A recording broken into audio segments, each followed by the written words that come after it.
From cryptic comments about song trailers at movie theatres to the album being pushed back, to Brendan Urie eating cereal in a llama costume and fake sites being made for said llama characters. As well as shopping channel voice phone recordings as part of their new music video, the somewhat quirky promotions reminded me a little bit when they promoted Folie à Deux. Now I know some people weren't so keen on Young and Menace when it first came out, and it's definitely apparent that they've experimented a lot in this album. So it might not suit everyone's taste, but I think this direction really showed off another side of Fall Out Boy. I'll talk more about this change of sound later in the video. Now I'm just going to talk about just a few songs in the album and my general take on it. Now, the name itself kind of gives away something a little bit weird, but the song is amazing nonetheless. It's hard-hitting, kind of aggressive, with splattering of French. It sounded like a power song with a bit of sass put into it. The music is heavy-hitting and really suits the vibe of the overall song, and it's definitely one of my favourites in the album. So Heaven's Gate shows off Patrick's, well, his soul voice, and it is a very soulful song. His vocals shine in this song, and the song's kind of got a jazz vibe to it, which I really like.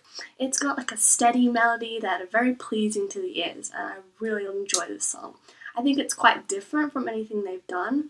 I guess the only thing I can really say it's like is maybe Golden from Infinity on High, but I think it was really good as far as a slower song having in the album. So Wilson, Expensive Mistakes was released a little before the album was released, but I've heard this song beforehand. I heard it on YouTube when they played it live, and I was really looking forward to this song because I quite liked it just from the first listen. And live videos can't always do the song justice. So when I heard the studio version, I found myself picking out things that I didn't realize on the first few listens. It was just subtle details, especially with the music and the lyrics. You could really get a better sense of the song. And so it gave me a better appreciation for it. And I really like the drop just before the chorus. I think it's really cool.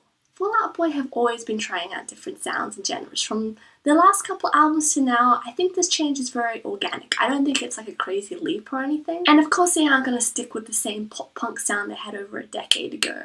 In fact, lots of experimental type sounds they started was back in Infinity on High. And I know many miss the old sound, and so do I sometimes, but I think it's unfair to completely disregard their new music. I remember when Folie à Deux came out, there were some people who were complaining about just how different it was and the change of sound overall. But nowadays, many people put it as their #1 favourite Fall Out Boy album. Because after all, what's that Fall Out Boy lyric again? The songs you go to like, never stick at first.